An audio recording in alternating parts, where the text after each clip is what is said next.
बाबा जी, तृप्ति क्यों नहीं मिलती?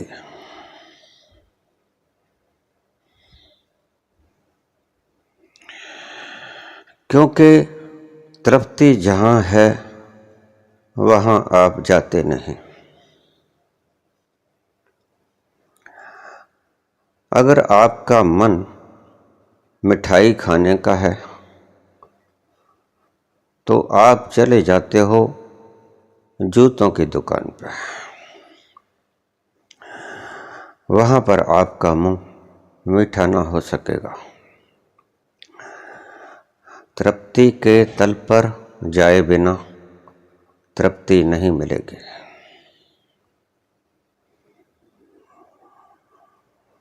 तुम शरीर से तृप्ति चाहते हो। शरीर मरण धर्मा है, हर पल बदल रहा है। अति सूक्ष्म स्पर्म से आपके शरीर ने विकसित होना शुरू किया। गर्भ में पला, शरीर बाहर आया, बच्चा खेला, पढ़ा, जवान हुआ, बड़ा हुआ, प्रौढ़ हुआ और एक दिन चला गया। शरीर के तल पे तृप्ति नहीं होती और आप शरीर के तल पे तृप्ति को ढूंढते हैं। जहाँ नहीं है तृप्ति वहाँ तृप्ति न मिले स्वाभाविक है, स्वाभाविक ही है। बाबा नानक ने कहा है, राम गयो रावण गयो, जाको बहु परिवार, नानक कथिर यहाँ कछु नहीं, सपने हूँ जो संसार। जब शरीर के तल पे तृप्ति नहीं मिलती तो मन के तल पे तृप्ति की तलाश शुरू कर देते हैं। मन हमें बहुत सी दिशाएं दिखा देता है। धन इकट्ठा करो, पदवी इकट्ठी करो, मान सम्मान इकट्ठा करो, लोगों से बनाकर रखो, प्रेम पूरा चित किया करो, मेल जोल बढ़ाए रखो, अपनी पहचान बनाए रखो। बड़ा बंगला ले लो, बड़ी गाड़ी ले लो, बड़े मित्र बना लो। मन अपनी तरह से हमें रास्ते दिखलाता जाएगा। हम उसके कहने पे चलते जाएंगे। तृप्ति मन से भी नहीं मिलते। थक जाता है आदमी, तृप्ति नहीं मिलते। सुख की छोटी छोटी झलकें मिलती हैं तो हमारा मन सोचता है कि जब छोटी झलक खुशी की मिल गई तो एक दिन बड़ी झलक भी मिल जाएगी। चले चलो चरई बहती, चरई बहती, चले चलो चले चलो, नहीं मिलते। जो बन गए प्राइम मिनिस्टर, चीफ मिनिस्टर, उनको गद्दियों पर बैठ के समझा आती है कि तृप्ति नहीं है जहां। क्षमा करना समझ नहीं आती है। समझ आती मालूम पड़ती है, समझ नहीं आती है। एक आदमी भूखा है, निश्चित ही अगर हम उसे भोजन दे देंगे उसकी क्षुधा शांत हो जाएगी। लंगर में बैठ जाएगा, भोजन चखेगा, लेकिन अगर वो उठे ही ना, पहली पंक्ति बैठ गई उठ गई, दूसरी तीसरी पंक्ति बैठ गई उठ गई, लेकिन वो उठ ही नहीं रहा है, इसका मतलब क्या है कि उसकी क्षुधा शांत नहीं हो रही है। सीधा सा मतलब है कि पीएम, अगर पीएम की कुर्सी पे एक बार बैठने से क्षुधा शांत हो जाती, पेट भर जाता, तृप्ति मिल जाती, तो वो दूसरी बार पीएम की कुर्सी की डिमांड ना करता। नहीं भरा है पेट उस खाने से, क्योंकि इस खाने से पेट भरा ही नहीं करता। ये मन की तरकीबें हैं तुम्हें उलझाने की। धन से पेट भर जाएगा, धन से तृप्ति मिल जाएगी। पहले ज़रूरत पूरी कर लो, फिर आशाएं इच्छाएं पूरी कर लो, 100 मंजिला बना लो। मन फिर भी नहीं भरेगा, बैंकों में जमा कर लो, फिर बैंक भर जाएंगे, मन नहीं भरेगा, और इकट्ठा कर लो, शायद कमी रह गई हो, कितना ही इकट्ठा कर लो, हाथ पसारे चले जाते हो, आखिर में तृप्ति फिर भी नहीं मिलती। शरीर के तल पे तृप्ति नहीं मिली, मन के तल पे तृप्ति नहीं मिली। तो बाबा नानक ठीक कहते हैं,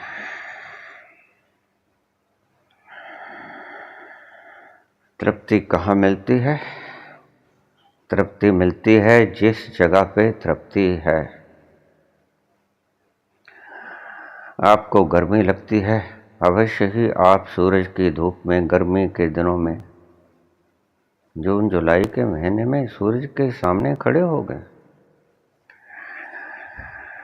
वो ढूंढते हो आप शीतलता, पक्का है कि मिलती भी नहीं और मिलेगी भी नहीं। जहाँ ठंडक मिलती है वहाँ आना पड़ेगा, ठंडक आपके पास नहीं आएगी चल के, प्यासे के पास कुआं नहीं आएगा, कुएं के पास जाना पड़ेगा प्यासे को।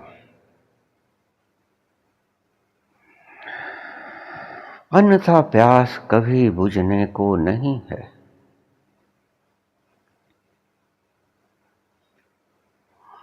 धन इकट्ठा कर लो, पदवी इकट्ठी कर लो।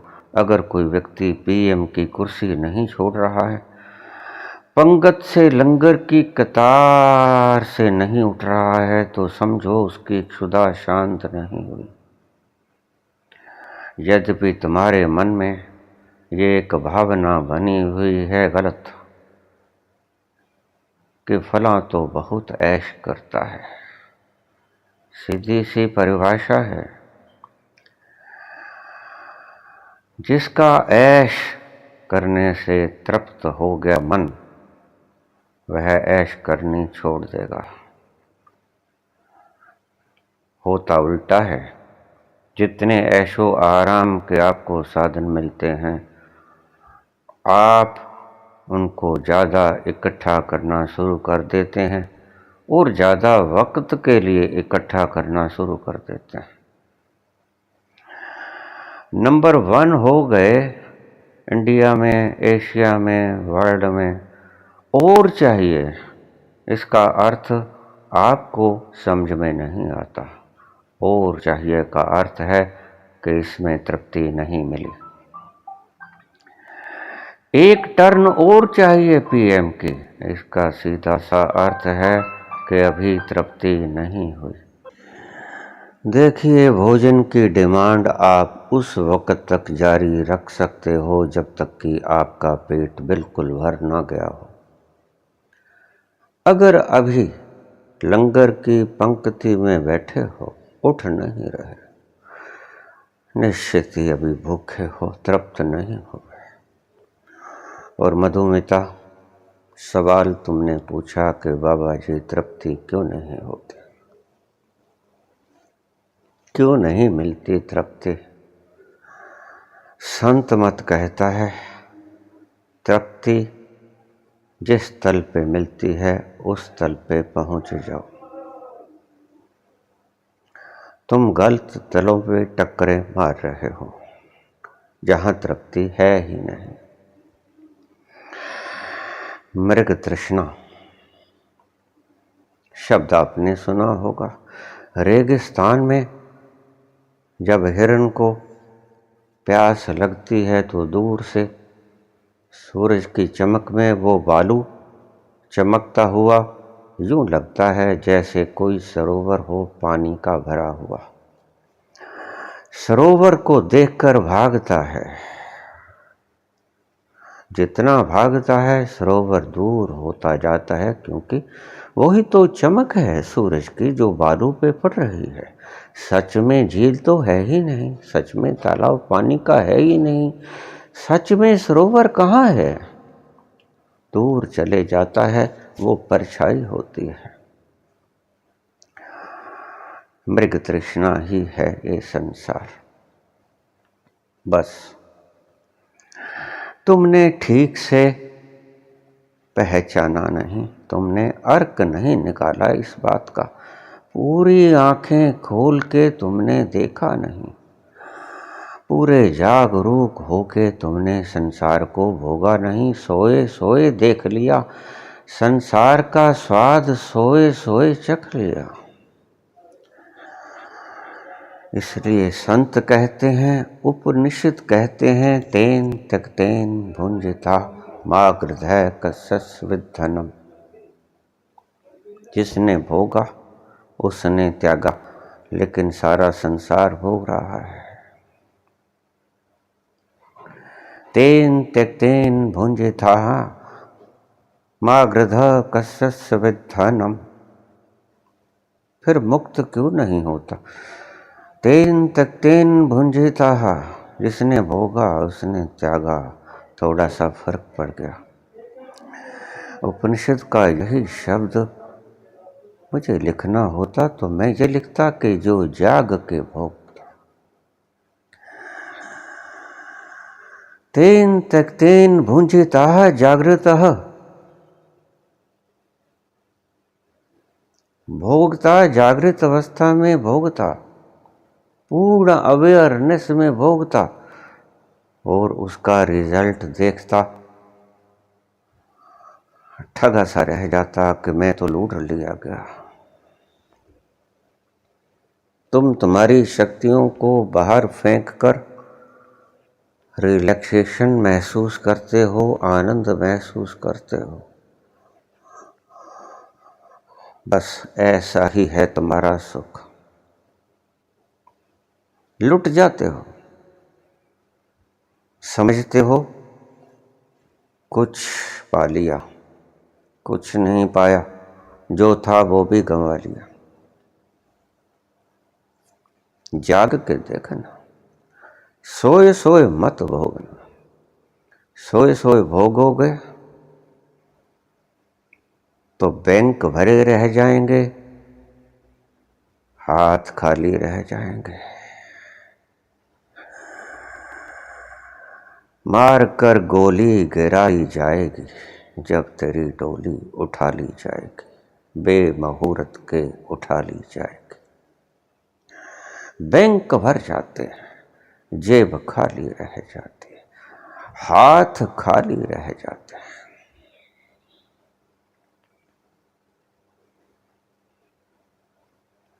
भोगा, सारी उम्र भोगा, ऐश की, सारी उम्र ऐश की, सर्वस्व लुटा दिया इस ऐश करने में। मरने वाले व्यक्ति से पूछो कि कहाँ है वो ऐश, मुट्ठी खोल के दिखाओ, खाली मिलेगी मुट्ठी। जेब दिखाओ, खाली मिलेगी जेब, वो कहेगा बैंकों में पड़ा है। लेकिन काश बैंकों का भरा हुआ खजाना तुम्हारे साथ जाता। वो तो बैंकों का है, जिसके पास है उसका है।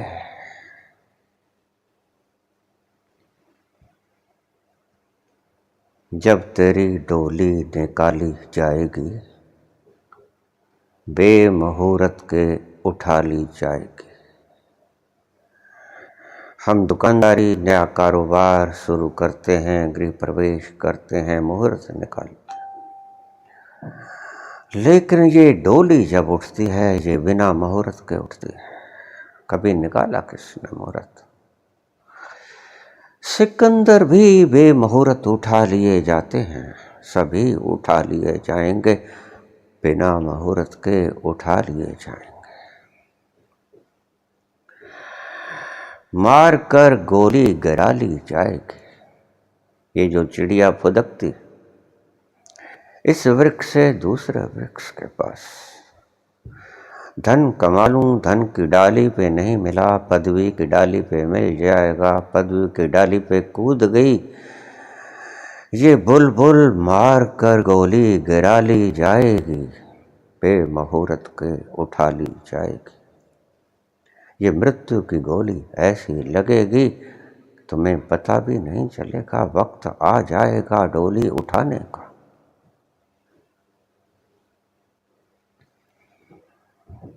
मुझे कभी किसी मरने वाले व्यक्ति ने नहीं बताया कि सारी उम्र जो ऐश की वो है कहाँ, भंडारण कहाँ किया है उस ऐश का, थोड़ा वो खजाना दिखला दो। बेचारा बोल भी नहीं पाता, शरीर भी दूसरे उठाते अग्नि में फेंकते, अवशेष भी लोग ही गंगा में द्रोहित करते हैं। बेमुहूर्त के उठा ली जाएगी। तृप्ति यहाँ नहीं है मधु, यहाँ मत ढूंढो, मृग तृष्णा है।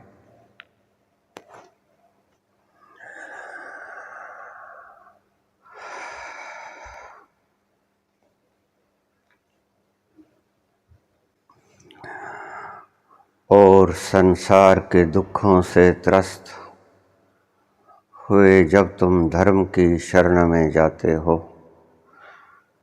शांति वहाँ से मिल जाएगी, तो अफसोस के वहाँ भी लुटेरे मिलते हैं।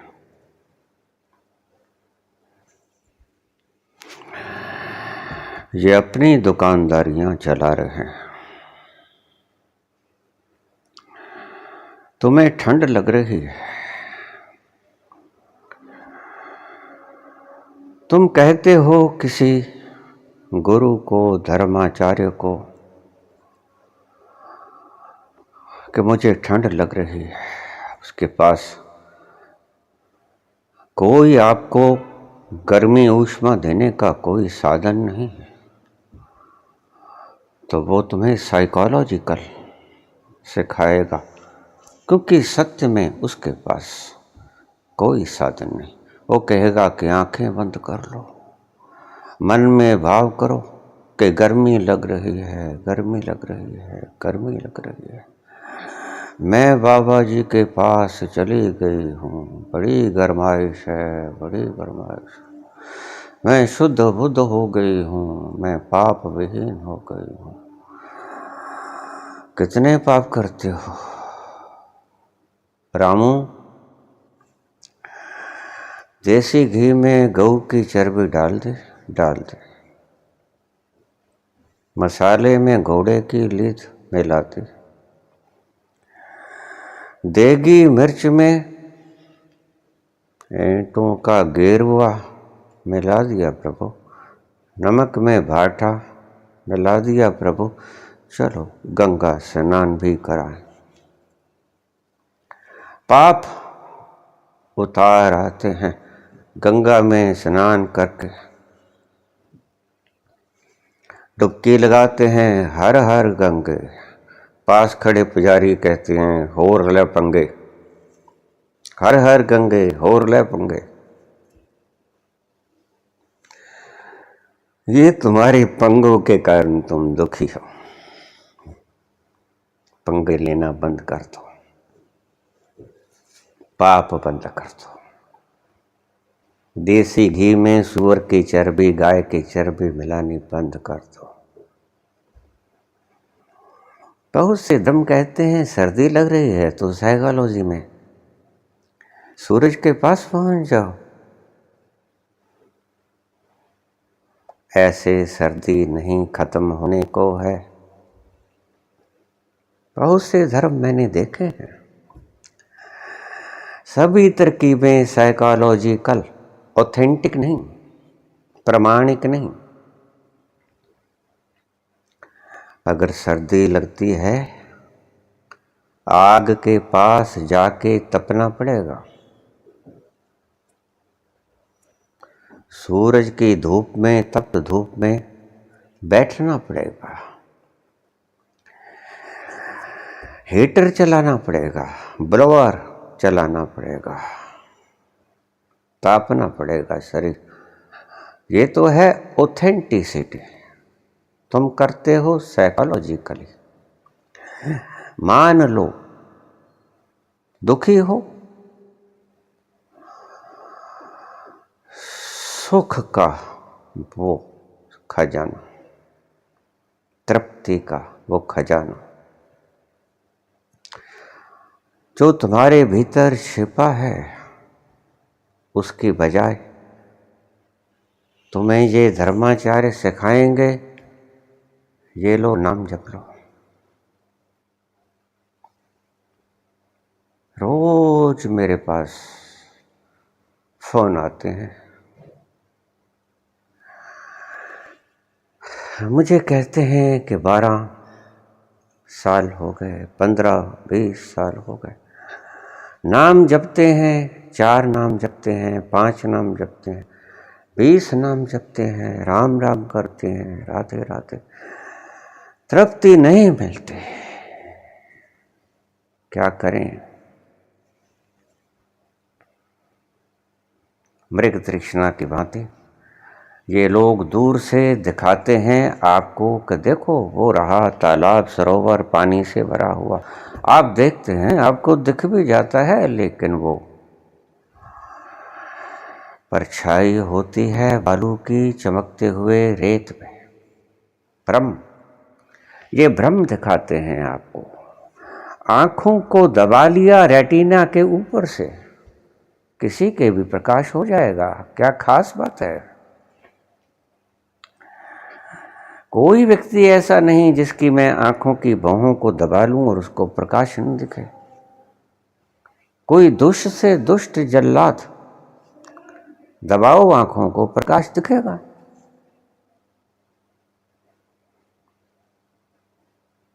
ये ठगी है धर्म के।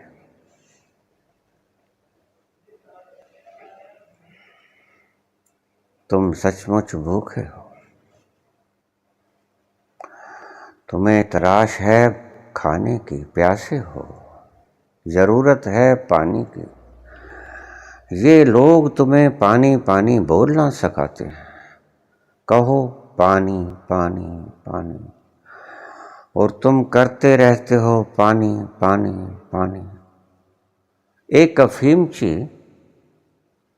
कुएं के किनारे बैठा था, छक रखी थी अफीम, बोले जा रहा था 25 25 25 25।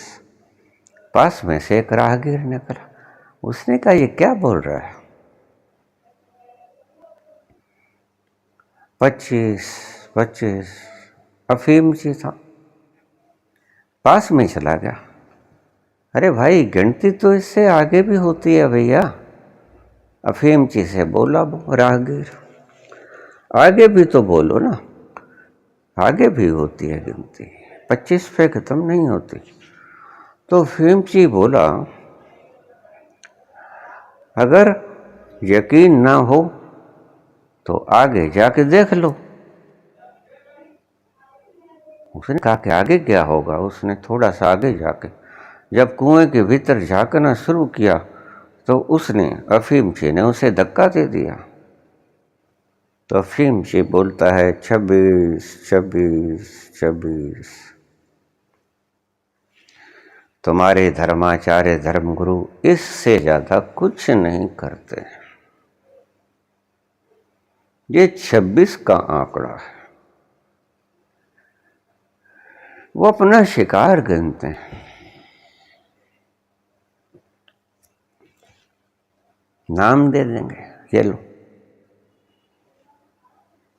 रटे जाओ।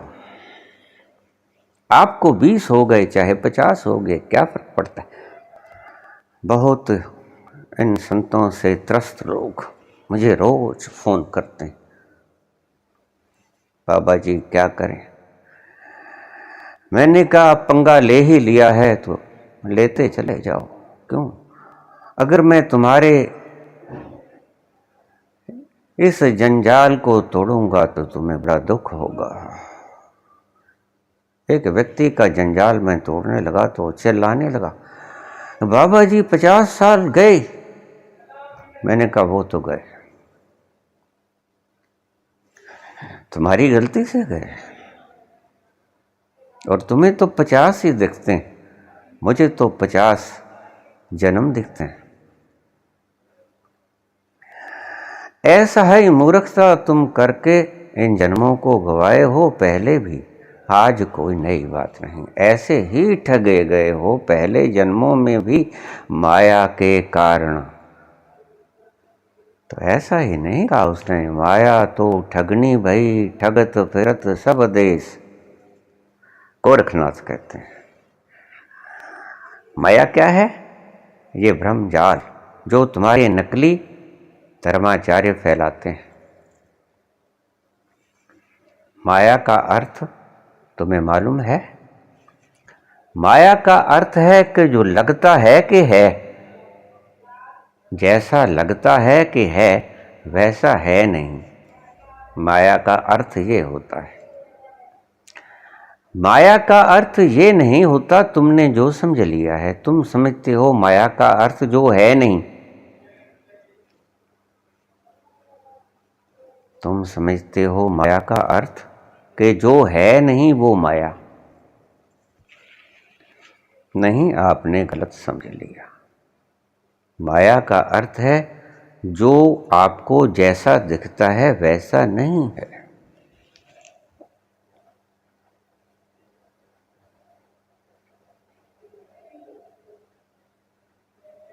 मैं जब प्रवेश किए एनलाइटनमेंट में, सभी भौतिक वृक्ष, इमारतें, सूरज, चांद, तारे, समुद्र विलीन हो गए, विलीन हो गए। भौतिक कुछ भी ना रहा, है भी कुछ नहीं। वैज्ञानिकों से पूछो तो विज्ञान कहेगा कि कुछ भी नहीं सिवाय ऊर्जा के। ये तुम्हारा सब कुछ ऊर्जा है। यही दिखता है ज्ञान होते वक्त। आप फैलते चले जाते हैं समस्त ब्रह्मांड में, एक रह जाता है। कौन? झगड़ा करना हो तो मैं कह लेना, नहीं करना हो तो तू कह लेना, क्योंकि मैं झगड़े का कारण है, तू झगड़ा मिटाने का कारण है। तू ही तू, बात वही। तू में भी एक बचता है, मैं में भी एक बचता है, लेकिन गुणा का बहुत फर्क पड़ जाता है। मैं कहोगे झगड़ा शुरू, तू कहोगे झगड़ा खत्म। लेकिन मेरी दृष्टि में उस स्थिति में जब पहुंच जाओगे, मैं और तू दोनों विलीन हो जाएंगे, एक ही रह जाएगा। उसे मैं कहो, उसे तू कहो।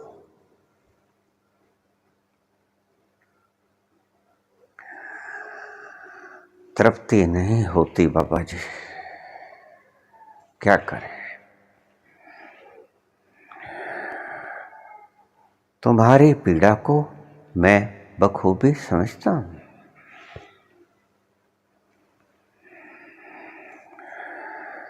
हृदय में तीर सा चुभ जाता है, मेरे भीतर भी, लेकिन मैं क्या करूं? मैं जो कुछ कर सकता हूं कर रहा हूं।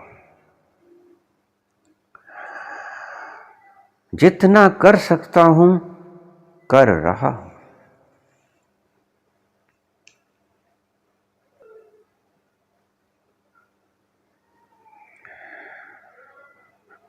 इन रास्तों को छोड़ना होगा। ये गलत रास्ते तुमने चुन लिए हैं।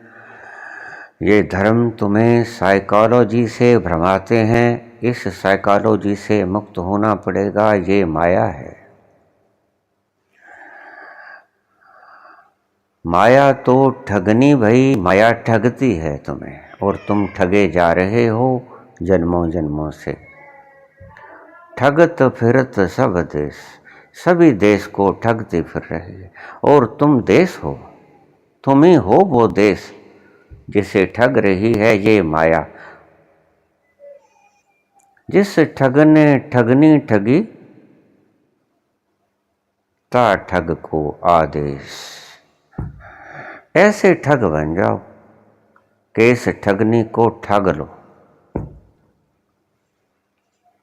सचमुच उस सूरज के पास पहुंच जाओ, वो तुम्हें ताप देगा, तुम्हें ठंडक से दूर करेगा। उस सूरज के करीब पहुंच जाओ, उस दुकान पे पहुंच जाओ जहां मिठाइयां हैं। तुम जाते हो लोहे की दुकान में, तुम जाते हो हीरे जवाहरात की दुकान में, लेकिन याद रखना तुम्हें चाहिए रोटी। हीरे जवाहरात खाने से रोटी का फंक्शन नहीं निभा करता, तुम्हारी भूख नहीं मिटा करता। तुम गलत दुकानों पे फिरते हो, धन की दुकान पे फिरते हो, कुर्सी की दुकान पे फिरते हो, मान सम्मान की दुकान पे फिरते हो, लोगों की भीड़ इकट्ठी करने की दुकान पे फिरते हो, दोस्तियां पालते हो अपना बल बढ़ाने के उद्देश्य से, लेकिन क्षणभंगुर है सब कुछ। अंत में सब राख हो जाता है। जहां रखा है वहीं रह जाता है। बैंकों में रखा है, बैंकों में रह जाता है। लेकिन एक बात याद रखना, तुम खाली हाथ खाली जेब जाते हो, यहां तक के हाथ और जेब भी यहीं छोड़ जाते हो। साथ क्या जाता है? तृप्ति। जो तुमने कहा कि बाबा जी तृप्ति नहीं मिलती है, वो ही है जो तुम्हारे साथ जाती है। उसे ही इकट्ठा करना होगा। कैसे करें?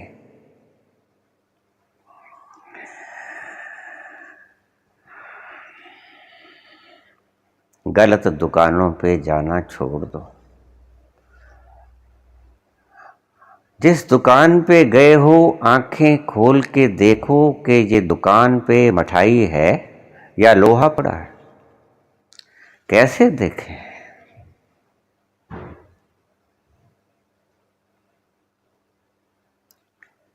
जो कुछ तुम करते हो उससे तृप्ति मिलती है। मेरे पास 20-20 साल के साधक आ जाते हैं, बाबा जी 20 साल हो गए नाम जपते, कुछ नहीं मिला। तुम तो बात करते हो शांति की, आनंद की। दुख है कि जाने को नहीं,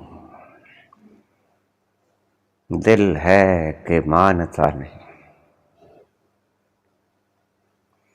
फिर जाता है, नहीं वहीं मिलेगा, उसी गुरु की शरण में मिलेगा। पकड़ लो चरण, फिर जाते हो, दिल है कि मानता नहीं।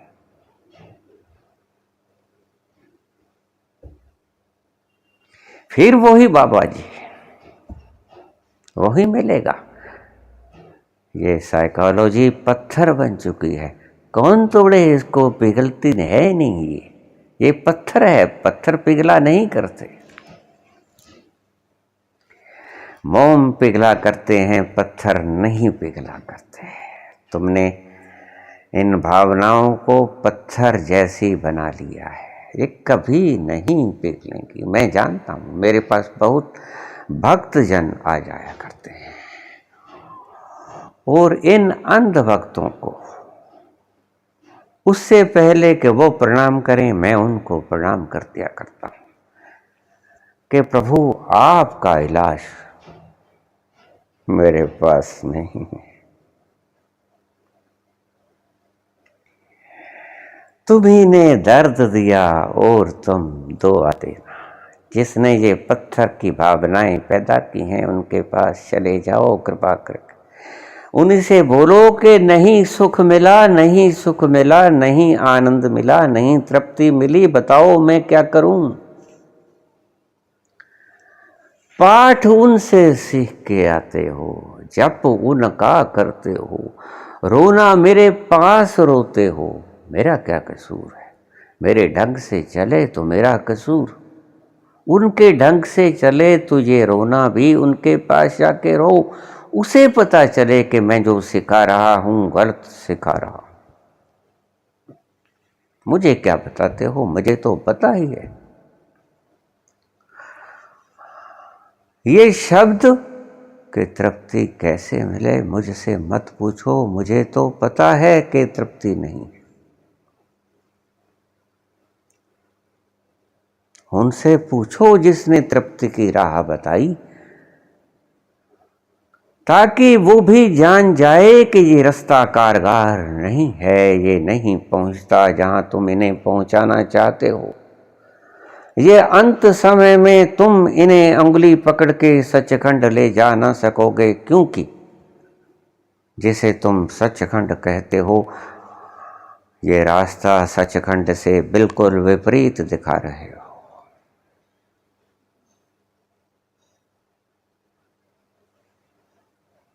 वाजे नाद अनेक असंख्या केते गावण हारे।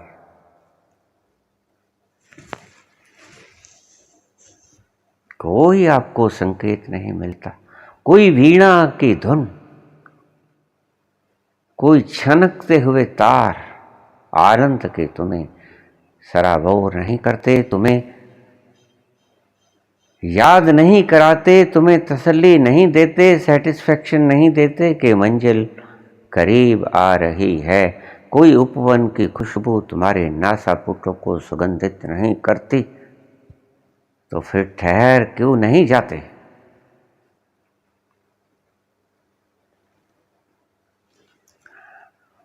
लेकिन मैं तुम्हारी दुविधा जानता हूं। तुम खारिश के मरीज हो चुके हो, है तो ये बीमारी, लेकिन खुरकने में मजा आता है। हालांकि छिल जाते हो, लहू लुहान हो जाते हो, जख्म बढ़ जाता है, मरहम की ज्यादा जरूरत पड़ेगी, मुझे पता है। जितनी खारिश करोगे जख्म बढ़ता ही जाएगा, जूं जूं दवा की मर्ज बढ़ता ही गया। मैं भी जानता हूं। उज्र की पीते थे मैं और जानते थे एक दिन, उज्र की पीते थे मैं और जानते थे कि हां रंग लाएगी हमारी फाका मस्ती एक दिन। ये जो हम कर्ज उठा उठा के शराब पीते हैं, उज्र के पीते थे मैं और जानते थे कि हां रंग लाएगी हमारी फाका मस्ती एक दिन। कर लो खारिश, ये जख्म बढ़ाने वाली क्रियाएं तुम करते ही जाओगे, तुम्हारी मजबूरी है। ये जख्म तो होता है, लेकिन मजा भी आता है। यही तो संप्रभुता है इन विद्वानों के। ये रास्ते ही ऐसे खोजते हैं कि तुम्हें मजा भी आता है। तुम पड़े हुए जख्म को नहीं निहारते, तुम उस खारिश की मजे को निहारते हो। जख्म की तरफ तो कभी आंखें पलट के तुमने झांका भी नहीं। जे दर्द देखता हूं दुख ही दुख नजर आता है, लेकिन संत को तो दुख नजर नहीं आता।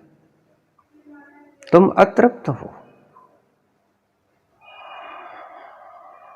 विक्षिप्त व्यक्ति की तरह तुम संसार में इधर उधर भटक रहे हो, सिर मारते टक्करे मारते फिर रहे हो दीवारों के साथ, और पूछ रहे हो जैसे मैं राम लीला किया करता था, मेरी सीता को रावण उठा के ले जाया करता था, तो मैं दीवारों के साथ टक्करे मारा करता था।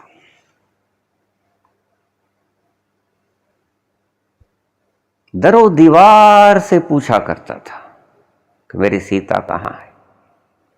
गोदावरी नदी से पूछा करता था, जल से पूछा करता था, तितलियों से पूछा करता था, फूलों की सुगंधों से पूछा करता था कि कोयल तू वहां से आई है, मेरी सीता तो नहीं देखी। ऐसे ही तुम विक्षिप्त होकर पूछते हो कि सुख कहाँ है, तृप्ति तो है नहीं। तृप्ति को रावण उठा के ले गया है। रावण की कैसे इस तृप्ति को छुड़ाना पड़ेगा।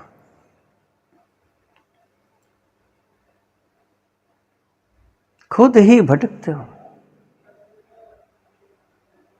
लेकिन बराबर के भागीदार पाप में वो भी हैं जो तुम्हें रास्ता दिखलाते हैं। मुझसे कोई पूछे कि मैंने उस उद्यान में जाना है, उस उपवन में जाना है, उस बगीचे में जाना है, मैं रास्ता बता दूं शमशान का। भागीदार कौन? पाप में शरीक मैं भी हो गया।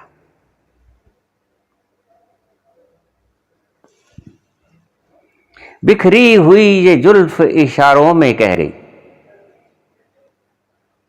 बिखरी हुई ये जुल्फ इशारों में कह गई, मैं भी शरीक हूं तुम्हारे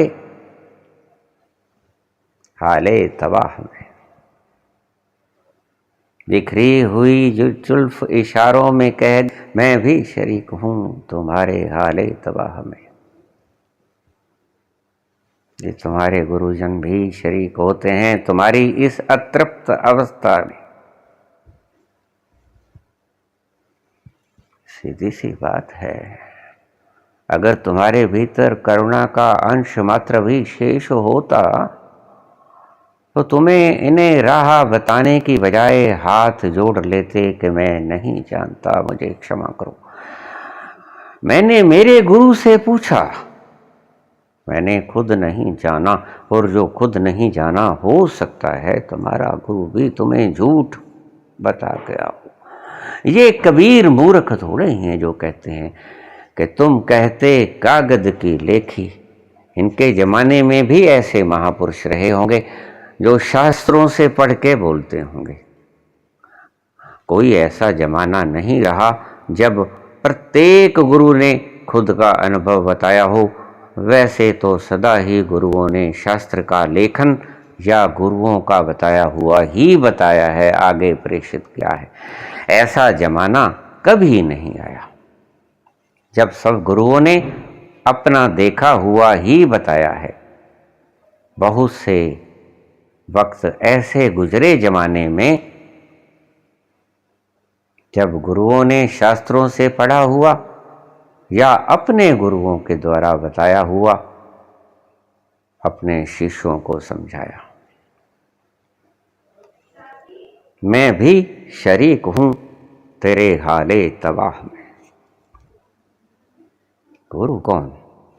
गुरु वो जिसने खुद अपनी आंखों से देखा और शांत हुआ और खुशी को प्राप्त हुआ और आनंद की शराबो शराब पी। मस्ती में झूमा, नाचा, गाया, खेला, नाचा, तल्लीन हुआ, डूबा, उसका रस पिया, मदहोश हुआ। वो गुरु अगर बोले तो बोले, हकदार है बोलने का, लेकिन जिसने झूमा ही नहीं। बहुत से व्यक्ति मेरे पास आ जाते हैं, मुझे कहते हैं मैं शराब नहीं पीता। क्यों नहीं पीता? हमारे गुरु ने शराब पीने से मना किया। क्यों किया?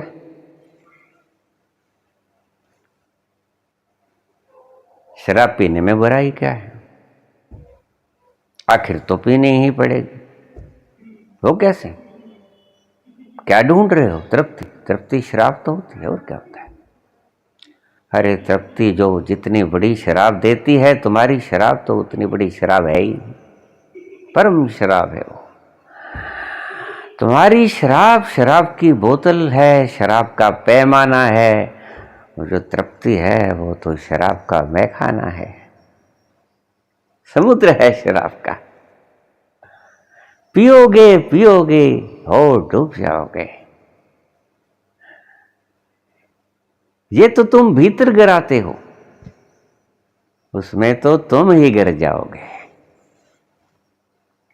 उस शराब में तो तुम खुद ही गिर जाओगे। मैं भी लीन हो जाएगा, अहंकार दफन हो जाएगा, राख हो जाएगा। अरे पी के थोड़ा सा स्वाद तो चख लो कि कैसी होती है, कैसे चढ़ती है। ये देखो, थोड़ा सा ट्रेलर तो देखो, फिर ही तो प्यास जगेगी। बहुत से व्यक्ति कहते हैं मैं तो ब्रह्मचारी हूं। क्यों भाई? अरे झलक तो देखो, थोड़ी सी झलक देखोगे तो उसके बाद इस झलक को अनंत गुणा करने की इच्छा भी तो जगाओगे, जगेगी। कि अगर ये आनंद अखंड हो जाए तो क्या हो? शुरुआत ही नहीं करते हो। मस्ती में थोड़ा सा पैमाना ढाल लिया होता तो क्या बिगड़ता था?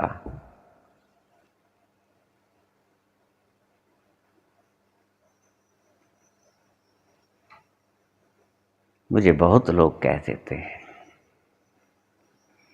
कि आप बात ऐसी शराब की करते हो, और बाबा जी आप तो रोटी भी नहीं खाते। तो जिस शराब की मैं बात करता हूं, जिस शराब को आपको रोकने के लिए तुम्हारे गुरु कहते हैं, उन्हें पता नहीं है कि जिस तरफ वो धकेल रहे हैं वो शराब का सागर है। तो शराब को पीने से मना ही क्यों? उनको जगाना चाहिए। मस्ती का स्वाद तुम्हें चखाना चाहिए कि देखो ये ऐसी तो नहीं होती है, ये तो मैन मेड है। मैं आपको गॉड मेड पिलाने की बात करता हूं, जो ईश्वर ने बनाई। ये मैन मेड है, ऐसी होती है। थोड़ा सा नशा, ऐसी खुमारी आती है शराब पीने के बाद, लेकिन बिल्कुल ऐसी नहीं होती। वो तो और टाइप की होती है। उसका क्वालिटेटिव फर्क है, क्वांटिटेटिव फर्क नहीं है। गुणात्मक फर्क है, गुणों का फर्क है। वो ये तो तुम पीते जाओ, सुबह फिर पीनी पड़ेगी, लेकिन वो तो ऐसी है।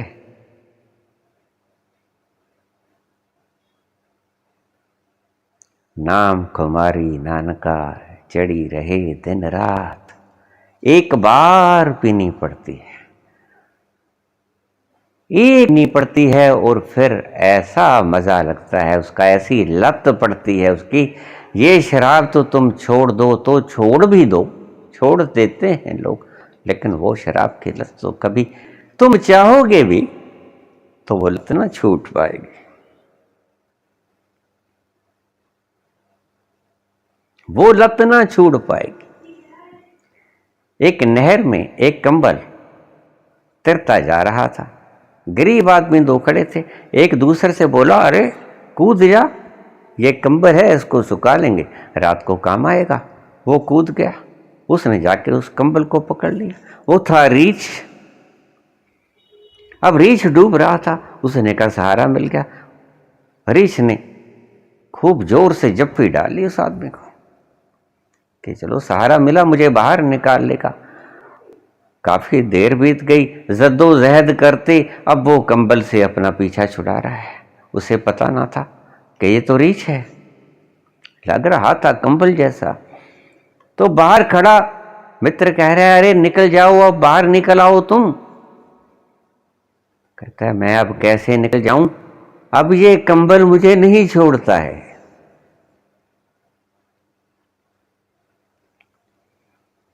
वो शराब की लत ऐसी होगी कि तुम चाहोगे, चाहोगे ही क्यों, लेकिन ये लत छूट ना पाएगी। ऐसी लगेगी, ऐसी लागी लगन, मेरा हो गई मगन, वो तो गली गली हरि को न गाने लगी। महलों में पली बन के जोगन चली, मेरा रानी दीवानी कहाने लगी। भीखा गए गुरु के पास, अमीर थे, सेठ थे, धनपति, लोगों को पैसा ब्याज पे देते थे। वृद्ध हो गए। वृद्ध होते होते आदमी थोड़ा सा धार्मिक हो जाता है, हाथ पांव कपने लगते हैं, तो आप आखिर इन कंपते हुए बूढ़ों को ही मंदिर की तरफ जाते हुए देखोगे। गुरु के पास गया, गुरु जी संन्यास्त आश्रम में पहुंच गया हूं, कोई रास्ता बता दो। अब ईश्वर की तरफ भी चौथा चरण संन्यास का 75 के बाद बहुत सम्मान है, दुनिया पांव के हाथ लगाती है, सारे शहर में मेरे कर्जदार बैठे हैं। भीखा। गुरु कहने लगा, अच्छा तो ऐसा करो, ये बाहर रेत पड़ा है, रेत की बाल्टी भर लो और नहा लो इस रेत से। भीखे के भीतर वैराग्य जन्म गया था।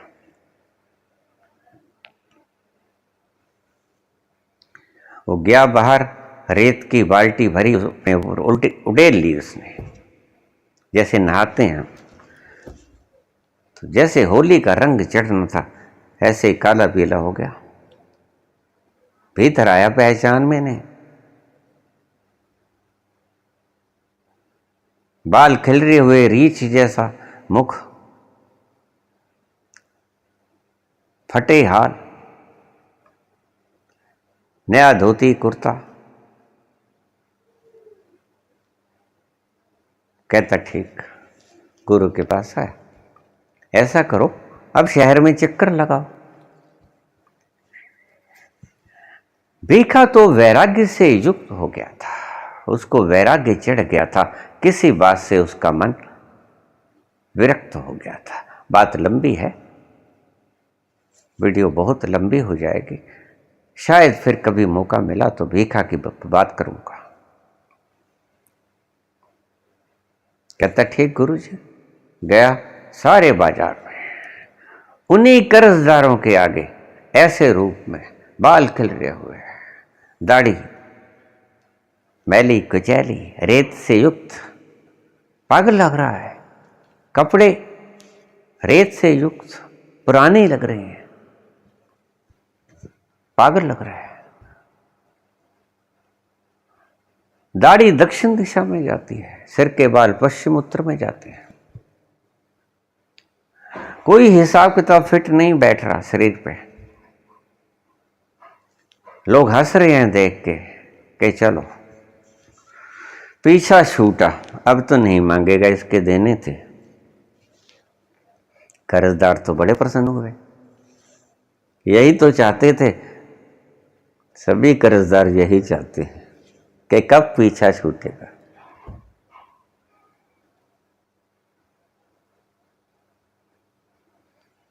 सारा चक्कर लगा के गुरु के चरणों में नतमस्तक हो गया। गुरु ने देखा कि ठीक सिर पे हाथ रख दिया और भीखा पहुंच गया।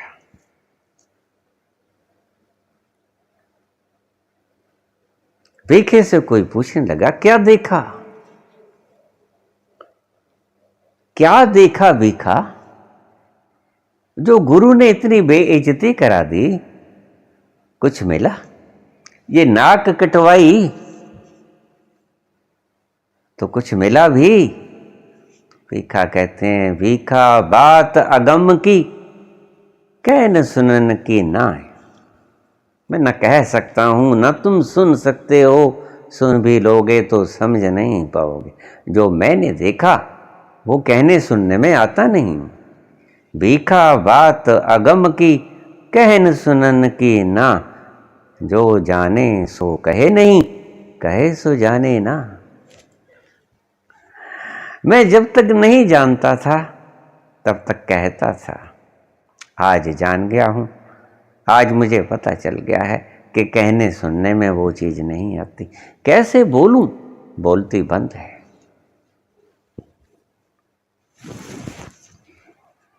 तृप्ति नहीं होती बाबा जी।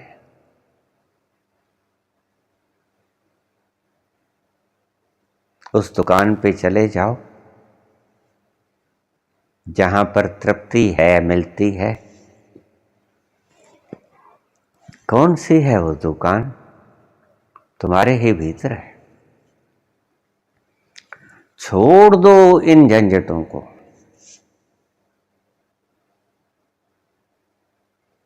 बहुत से व्यक्ति मुझे मेरे पास कहते हैं कि आप कोई समुदाय इकट्ठा क्यों नहीं कर लेते, आप कोई संस्था क्यों नहीं बना लेते? तो मैं उनसे बोलता हूं कि मैंने लोगों को कत्ल नहीं करवाना है, मैं और खून बहता हुआ नहीं देखना चाहता। पहले कम है क्या? तुम्हें पता है कि राजा के जितने पुत्र होंगे उतना ही खून बहेगा। औरंगजेब दारा सिकोह का कत्ल कर देता है। क्यों? दारा सिकोह बड़ा है, राज चाहिए औरंगजेब को। छोटों को भी मार देता है, बड़ों को भी मार देता है। ज्यादा पुत्र होंगे तो लड़ेंगे। मैं शीश इसीलिए नहीं बनाता कि इन संप्रदायों ने धर्मों के नाम पे जितना खून बखेरा, उनकी तादाद में एक और शरीक करूं, ये पाप मैं नहीं कर सकता। और पैदा करूं जिनके हाथों में तलवारें हों और गर्दन धड़ों से अलग कर दे। ये इच्छा है तुम्हारी। अरे एक को पहले ही तुमने अनेक में बांट दिया है और फिर उनके ऊपर रंग सांप्रदायिकता का चढ़ा के एक दूसरे भाई को एक दूसरे भाई से कत्ल करवा रहे हो। ये पुण्य कर रहे हो। पहले तुमने थोड़ा अधर्म किया है, अधर्म की जड़ मजबूत कर दूं, एक और शाखा साथ लगा दूं। नहीं, मेरा कोई संप्रदाय, कोई धर्म नहीं। मैं एक ही संप्रदाय धर्म को मानता हूं। कोई भी नाम दे दो, एक को सुमरिए नानका जो जल थल रया समाय।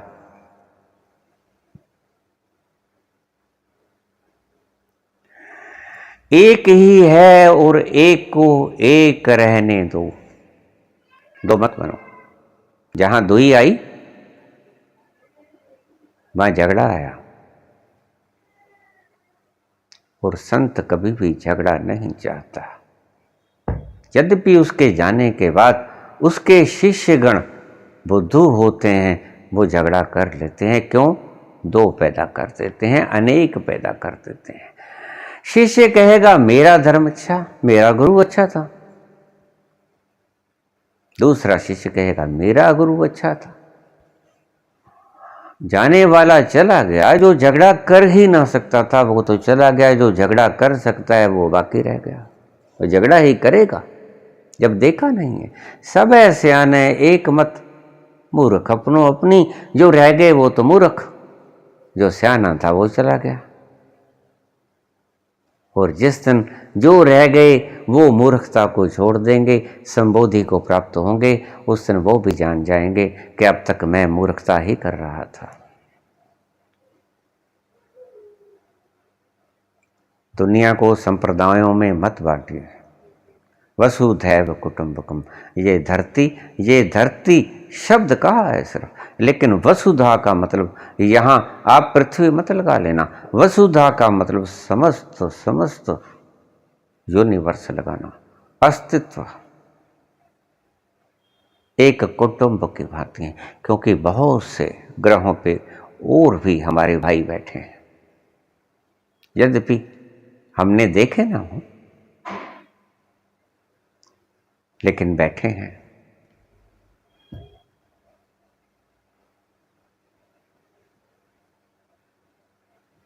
मुझसे पूछा एक व्यक्ति ने कि पापी कौन? जो भेद पैदा करते वो पापी।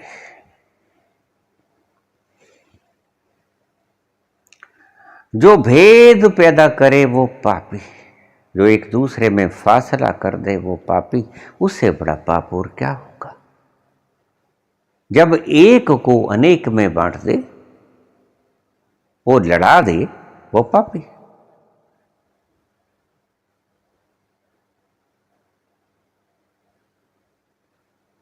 तृप्ति नहीं मिलती बाबा जी। मधुमिता ने पूछा है, अपने भीतर उतरी है।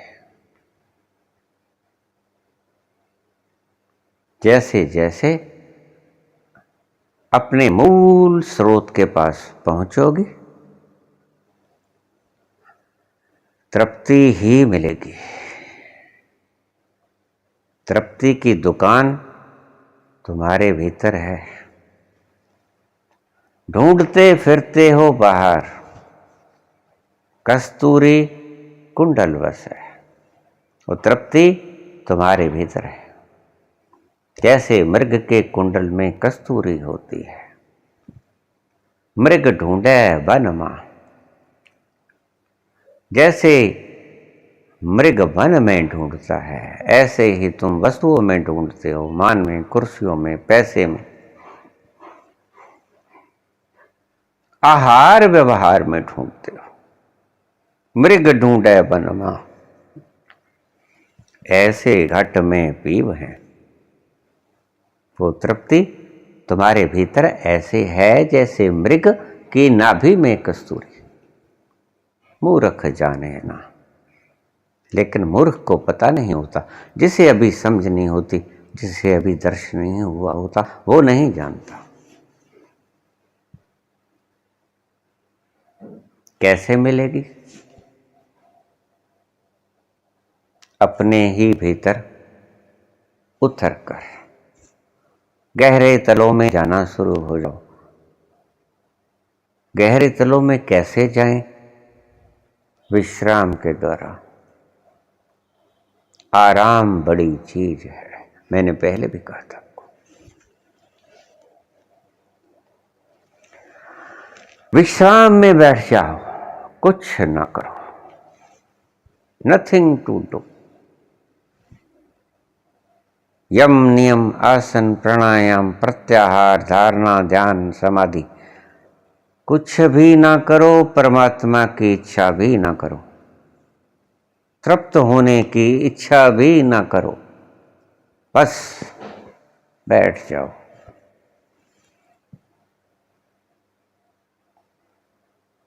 शांत बैठ जाओ। पूर्ण रेस्ट में बैठ जाओ। आराम बड़ी चीज है, लिख लेना, पहले भी बताया था। संसार को चाहिए पाना,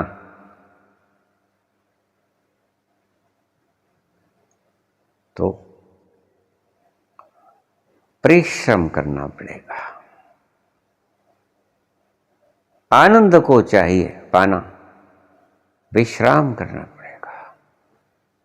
रात को सोते हो, विश्राम करते हो, सुबह कितने प्रसन्न उठते हो। ये छोटी प्रसन्नता है। अखंड प्रसन्नता चाहिए, अखंड तृप्ति चाहिए, तो बड़ा विश्राम करना पड़ेगा। और बड़ा विश्राम कैसे होगा? बस बैठ जाओ, कोई चाहत नहीं। इच्छाएं बहुत हैं तो रुलाई है, रोते ही रहोगे। ये चाहिए, वो चाहिए, ये चाहिए, वो चाहिए। जिनको मिल गया वो रो ही रहे हैं, देख लो। और मांग रहे हैं। और मांगने का अर्थ क्या होता है? कभी तृप्ति नहीं हुई, रो रहे हैं। अभी तृप्ति की कमी है। इच्छाएं बहुत हैं तो रुलाई है, इच्छाएं कम है, शहनशाही है। थोड़ा सा गुजारा, रोटी भात मिल गया, 2 फूल का चुपड़ा मिल गया, रूखी सूखी मिल गई, खा ली। इच्छाएं कम है, शहनशाही है। इसमें शहनशाही है। खा पी लिया, कुटिया में सो गए। और इच्छाएं बिल्कुल नहीं तो खुदाई है। ईश्वर बनना चाहते हो, परम तृप्तिदायक अवस्था को प्राप्त करना चाहते हो, तो कोई इच्छा मत रखो। अपने भीतर आराम से उतरना शुरू हो जाओगे। तुम विश्राम में बैठ जाओ, तुम कुछ ना करो, कुछ मत सोचो। कहीं जाना नहीं है, कहीं भागना नहीं है, कुछ पाना नहीं है, कुछ बनना नहीं है, कुछ नहीं करना है, कुछ नहीं पाना है, कहीं नहीं जाना है। यहीं हो तुम, यहीं मिलोगे तुमसे। यहीं पे छोड़ के गए थे, यहीं मिल जाएगा तुम्हें। जहां से छोड़ के गए थे, यहीं से छोड़ के गए थे। तुम भूल गए हो, विस्मरण हो गया है तुम्हें। तुम यहीं से अपने आप को छोड़ के गए थे। बाहर भटक लिए, बहुत दूर समस्त ब्रह्मांड में भटक लिए। यहीं पे आओगे तो तृप्ति मिलेगी। जो सुख छज्जू दे चुबारे, ना बल्ख ना बुखारे। छज्जू को किसी ने कह दिया था कि बाहर बड़ा सुख है, बल्ख बुखारा बहुत सुंदर शहर है ईरान के भीतर। तो वो कहने लगा देख के आए बल्ख बुखारा कैसा है। तो बल्ख बुखारा वो देख के आया, खूब घूम फिर के आया, लेकिन थक गया। अपने चुबारे पे आके बैठा और अपनी चारपाई पे जब लेटा तो एक शब्द बोला कि जो सुख छज्जू दे चुबारे, ना बल्ख ना बुखारे। कुछ खा लो किसी दुकान से, कुछ पीएम सीएम बन जाओ, मंत्री शंत्री कुछ बन जाओ, कुछ पालो, कुछ कमा लो, कुछ हो जाओ, पर जो सुख छज्जू दे चुबारे, ना बल्ख ना बुखारे। खुद में जब उतरोगे तो ही तृप्त हो पाओगे, तृप्त हो जाओगे। अपने भीतर उतरो, बल्ख और बुखारे को छोड़ो, छज्जू के चुबारे में आ जाओ। वहीं अपने मुकाम में आ जाओ, जहां से छोड़ के गए थे वहीं पे सुख है, क्योंकि तुम ही हो सुख की खान।